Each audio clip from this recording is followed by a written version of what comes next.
Os 101 dias de Augusto Melo na presidência do Corinthians. A repercussão do pós-jogo entre Corinthians e Nacional do Paraguai. E o desabafo de um corintiano. Eu falando sobre a mídia, os anti-Corinthians.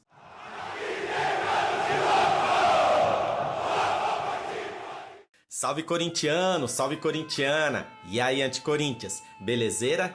Meu muito obrigado a você que é inscrito no canal. Mais uma vez, humildemente eu quero agradecer a você que é inscrito e a você que ainda não é inscrito. Humildemente eu quero lhe pedir para que se inscreva no canal. Para você não custa nada, é só um clique.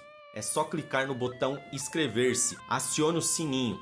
E claro, para você que é inscrito e para você que ainda não é inscrito, deixe o seu like. O like é muito importante para o canal, para que o YouTube possa estar recomendando para outros corintianos. E claro, para aquele anti-Corinthians que adora saber notícia do Coringão. O canal tem um oferecimento da SW Grife Esportiva.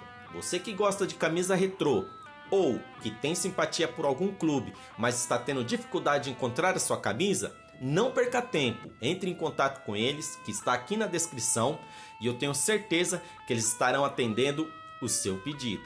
Os 101 dias da gestão de Augusto Melo como presidente do Esporte Clube Corinthians Paulista. Entre erros e acertos, heranças passadas, problemas, dificuldades, uma dívida astronômica, mas diante de tudo isso que está acontecendo, Augusto Melo vem fazendo um ótimo trabalho, costurando parcerias, trazendo grandes patrocínios, bancando contratações, pagando as dívidas, tentando sanar os problemas que o Corinthians, o clube, no modo geral, está tendo. E com isso, fechou ontem os seus 100 primeiros dias na gestão do Corinthians com um excelente trabalho. Mas é claro que todo mundo, como a mídia, vai dizer que o trabalho dele é questionável porque ainda tem dívidas antigas, tem muitos problemas internos. E a última do dia, que são os fofoqueiros de plantão, porque para mim, uma pessoa, um jornalista que se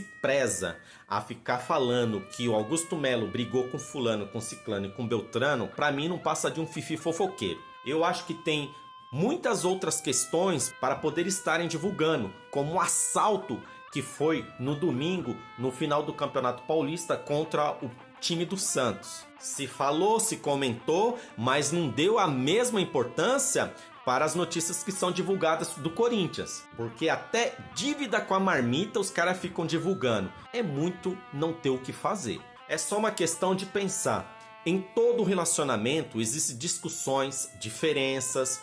Até mesmo quando há o convívio diário de um casal, de dois parceiros ou parceiras, é natural que um gosta que tubo do creme dental esteja apertado no meio, ou então do fim para o começo, ou do começo para o fim. Isso se chama diferenças de pensamentos. E é natural, onde há duas cabeças pensantes ou mais, que haja divergências. Agora, ficar dizendo que o Augusto Melo brigou com o Rubão, que o Rubão está chateado com o Augusto Melo, poxa gente. Como só isso não bastasse, dizendo que o público do Corinthians no jogo contra o Nacional foi pequeno, que perdeu para a torcida do Santos, que levou 45 mil pessoas para o estádio, levar em consideração que o jogo foi às 19 horas e que o estádio fica do outro lado da cidade, lá na Zona Leste, e que mesmo assim, após o intervalo, tinha mais de 32 mil pessoas dentro do estádio, em plena terça-feira, às 20 horas? Não. Preferiram enfatizar que foi uma vergonha ver o estádio do Corinthians vazio, a Arena Neoquímica estava vazia. E o pior, que o Corinthians não fez mais que a obrigação de ter ganho do Nacional do Paraguai. Ok, de fato, não fez mais que a obrigação, mas eu não ouvi ninguém enfatizando que o Racing do Uruguai foi lá e meteu 3-0 no Argentinos Júniors em Buenos Aires. Preferiram falar que mas jogou contra o Nacional do Paraguai. Ainda não dá para saber o trabalho do Antônio Oliveira. Estão falando que ele é cabeça dura porque ele insistiu com dois centroavantes. Discordo plenamente. O jogo contra o Londrina foram com 3 zagueiros.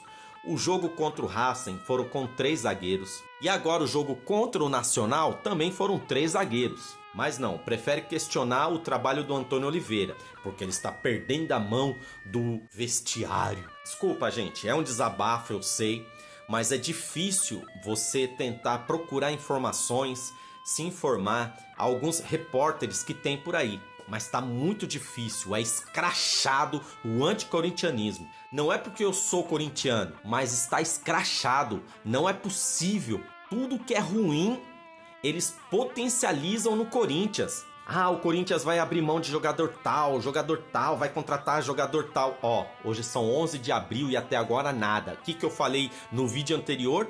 Ninguém sai, ninguém chega. O Corinthians não manda ninguém embora, não vai desfazer de nenhum jogador e não vai contratar ninguém. Isso é uma questão de gestão, é óbvio. E uma coisa que eu tenho que enaltecer no Augusto Melo é que ele tem essa consciência.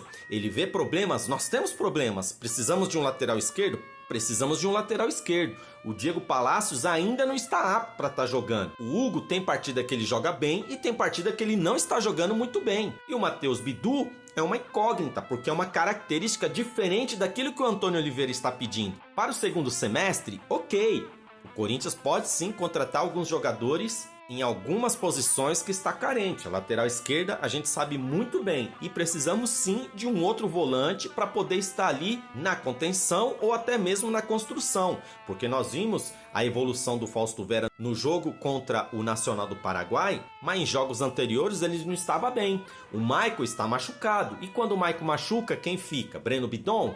Fausto Vera? E se Deus no livre e guarde, Ranieri se machuca, quem entra? Rian? Então, nós sabemos que existe carências no elenco do Corinthians, mas no momento não se contrata ninguém. É loucura querer contratar alguém no decorrer de 3 campeonatos. Nós estamos falando de um campeonato intercontinental que é a Sul-Americana, uma Copa do Brasil, também um brasileiro. Nós entramos agora na Copa do Brasil numa fase um pouco mais complicada, onde tem times melhores. E o Campeonato Brasileiro é importantíssimo o Corinthians poder estar pontuando, mesmo que seja no início, porque nós estaremos enfrentando times difíceis logo nesses 3 primeiros jogos do Campeonato Brasileiro. E sobre a presença da torcida do Corinthians no estádio da Neoquímica Arena, sim, houve talvez uma ambição do Augusto Melo em comprar ingressos caros, que foi um preço bem salgado. Apesar de tudo, o Corinthians arrecadou quase 2 milhões de reais no jogo contra o Nacional, em plena terça-feira às 19 horas. Nós de São Paulo sabemos o quão terrível é o trânsito para você poder sair da Zona Sul, da Zona Oeste, para ir até a Zona Leste no estádio da Neoquímica Arena. Então fica aqui o ponto negativo para o Augusto Melo, que teve um zoião aí nesse jogo do Corinthians pela Copa Sul-Americana. O próximo compromisso do Corinthians será neste domingo, às 16 horas, na Neoquímica Arena, contra o Atlético Mineiro. Aí vamos ver o que eles vão dizer. Será? Ah, não, o técnico do Atlético Mineiro, o Milito, ele preservou para a Copa Libertadores. Copa Libertadores vai demorar, tá? Assim como para o Corinthians, o próximo jogo pela Copa Sul-Americana será dia 23 de abril, contra o Argentino Júnior, lá em Buenos Aires. Lembrando que o Corinthians é líder do grupo da Copa Sul-Americana.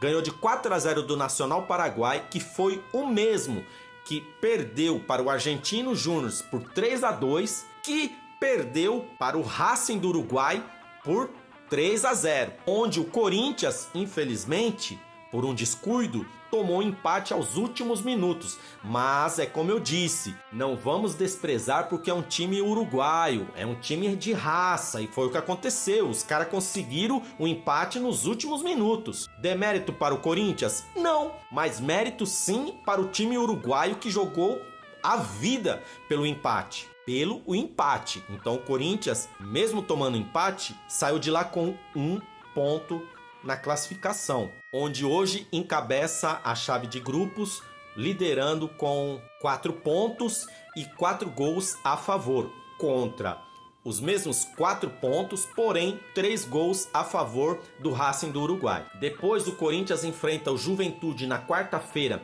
às 20 horas, lá no Rio Grande do Sul, e depois enfrenta o bom time do Red Bull Bragantino em Bragança Paulista no sábado às 18 horas e 30 minutos. E depois, na terça-feira, dia 23 de abril, a partir das 21h30, enfrenta o Argentinos Júnior lá em Buenos Aires. Resumindo, é isso, pessoal.